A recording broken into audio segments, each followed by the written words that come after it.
CNBC Express.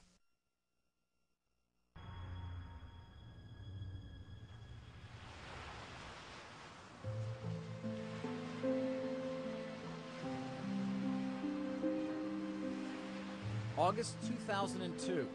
A peaceful night on a beach near Jacksonville, Florida is shattered by a horrendous crime. I think somebody's been shot. Do you see a gunshot wound, sir? Do you see him bleeding? Either a gunshot or stab. The injured man was Justin Barber. I was grabbing him. I was trying to do whatever he could. Trying to grab that gun. He told police that he and his wife were walking on the deserted beach when an unknown gunman shot them both. Justin Barber was wounded. April Barber was dead. Police suspected Barber may have had a role in the death of his wife. And as it turned out, Barber left behind evidence he never dreamed even existed. Like millions of Americans, Barber searched the internet for information. And like most Americans, he used the search engine Google to do it. Barber kept the results of those searches on the hard drive of his laptop computer. But even if he had deleted them, they would have been kept somewhere else. At Google. Google keeps a record of every search that has ever been conducted by anyone who has used it.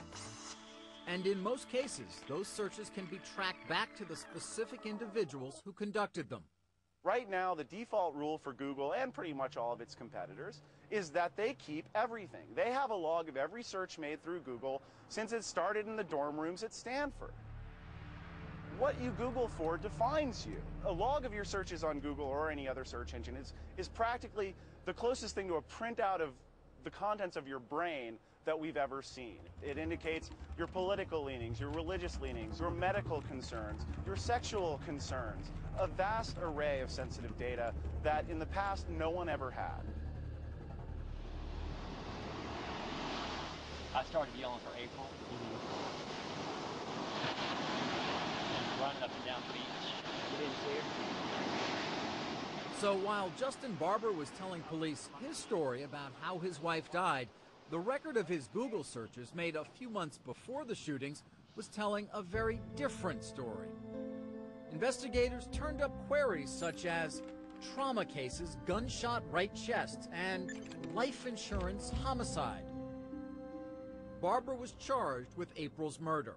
There was a Google search in which the keywords trauma, cases, gunshot, right, and chest were the searches that were used. His Google queries were part of the evidence used during his trial. We, the jury, find the defendant, Justice Murders Barber, guilty of first-degree premeditated murder as charged in the indictment. In July of 2006, Justin Barber was convicted of murder and sentenced to life without parole. The case of Justin Barber is just one example of the ways Americans are being watched more closely than ever before. It is big business that collects most of the data about us, but increasingly it's the government that's using it. And nowhere is the convergence between private industry and public law enforcement more in evidence than on the internet. Welcome.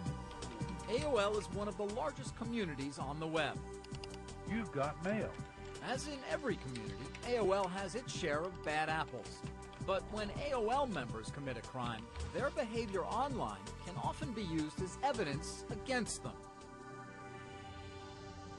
My name is John Ryan, and I serve as Chief Counsel. John Ryan, a former New York City prosecutor, is AOL's Chief Counsel for Compliance and Investigation. We are the principal interface on behalf of AOL with the law enforcement community. You've got pictures. When AOL finds any of its members exploiting children or engaging in any sort of criminal activity, the company will work with law enforcement to prosecute them. We responded to 2 after-hours emergencies this week. We were granted exclusive access to a meeting of AOL's Compliance and Investigations Unit. All right, Ann, what's going on in the world of search warrants? I'm getting about 30 a week, so I think that might pick up. What types of crimes are they focusing on? Mostly sexual crimes. Ryan's staff deals solely with law enforcement issues. It was something that AOL learned in terms of child exploitation. There are court orders, warrants, and eavesdropping requests that are served on the company every day, not to mention the roughly 300 subpoenas it receives every week.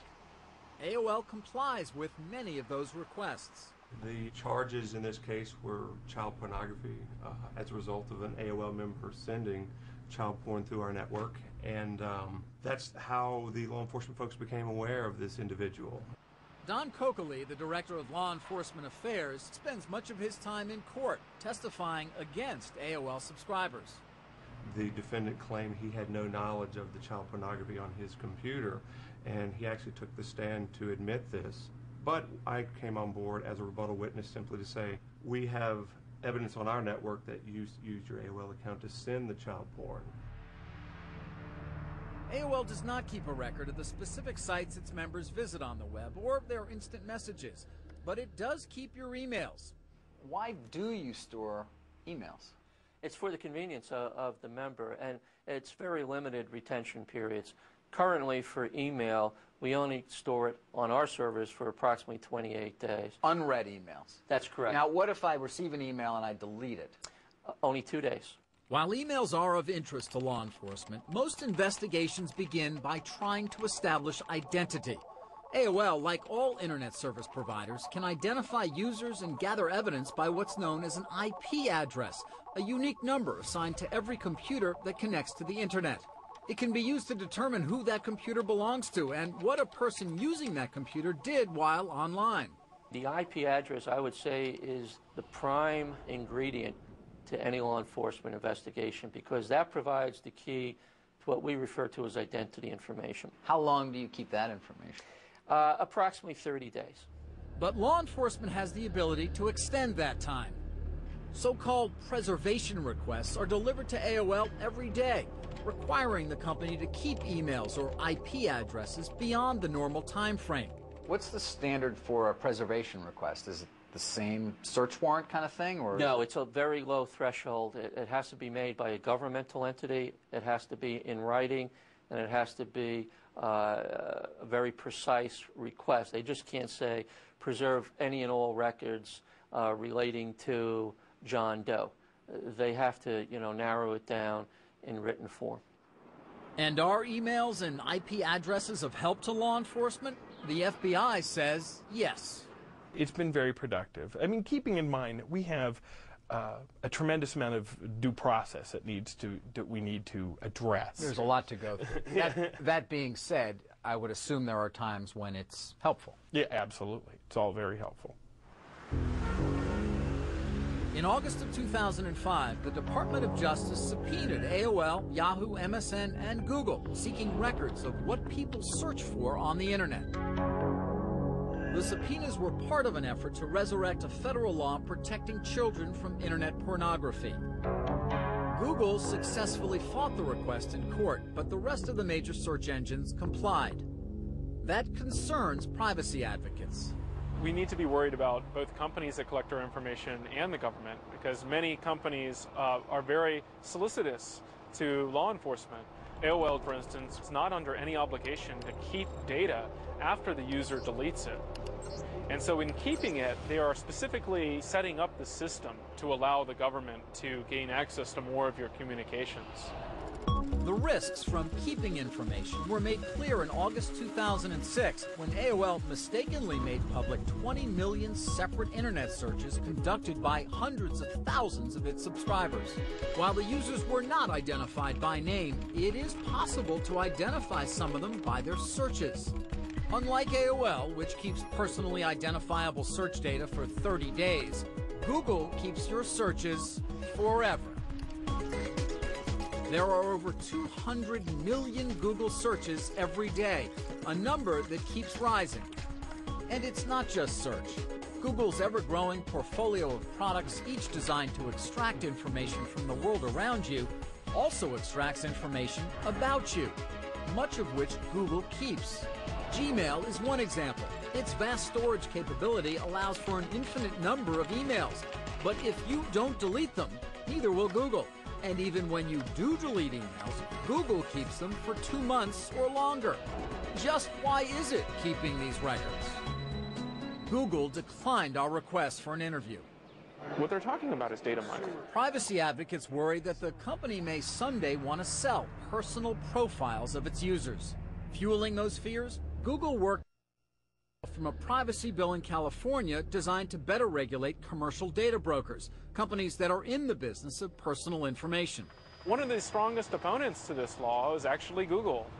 Google wanted an internet service provider exemption, perhaps because someday down the road, Google would be a company that sold personal information for a fee. The law, which has yet to be passed, no longer applies to Google.